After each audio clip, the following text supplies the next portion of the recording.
The wall at Jericho was an impenetrable force to any army that was trying to overtake the city.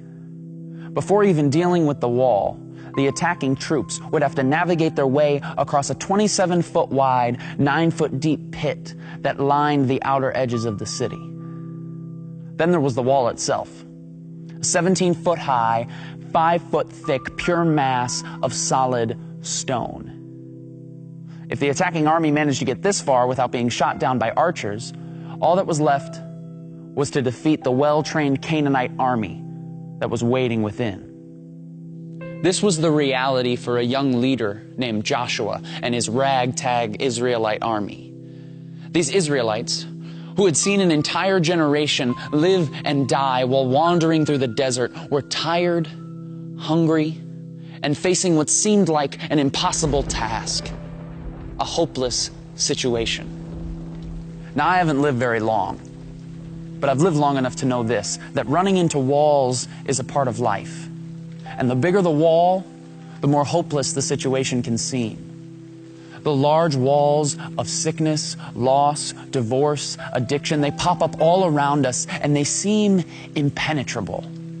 And just like the wall at Jericho, these walls rarely stand alone. The walls of our lives are often accompanied by a deep pit of pain, suffering, and despair, and all the while an army of hopelessness attacks us on every side. The question is asked all the time: if God loves us so much and is so powerful, then how could He allow these walls to pop up around me?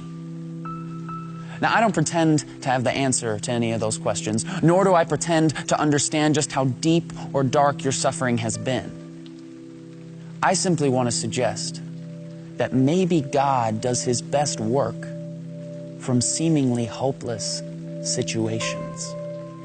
When I read the Bible, I read about people and characters, all who faced seemingly hopeless situations. In fact, I cannot find a single person who walked faithfully with God without first facing a hopeless situation. Adam and Eve ruined paradise by inviting sin and death into a perfect world. A hopeless case. Joseph was betrayed by his brothers for his pride and put in prison. A hopeless case. Moses was cornered on the banks of the Red Sea with the most powerful army in the world breathing down his neck. A hopeless case. Gideon was 300 against 300,000. David stood across the valley from a bloodthirsty giant. Esther was a woman trying to gain a word with a prideful king. Daniel's roommate was a lion. His friends were thrown in an oven. Jonah sucked at his job and got stuck in a whale. Peter was a coward. Paul was imprisoned. The 5,000 had no food. Lazarus was dead. Timothy was too young. Abraham was too old. The youngest son was too stupid. The walls of Jericho were too strong. And Jesus was humiliated, hung on a cross, and buried in a tomb, burying all hopes of the revolution that was hoped for thousands of years. Now, everybody was ready to close the book on these stories. The end, game over. But if there's one thing we learn from the Scriptures, it's that we can never place a period where God has placed a comma. Because when all other options have been worn out, when circumstances couldn't get worse, when everything else has failed, get ready, because that is exactly where God shows up. Because Joseph became second in command. The Red Sea parted. Gideon won without lifting a weapon. Goliath's head was on a plate. Esther spoke and the king listened. Daniel tamed the lion. The oven felt like room temperature. Nineveh repented. Peter became the rock.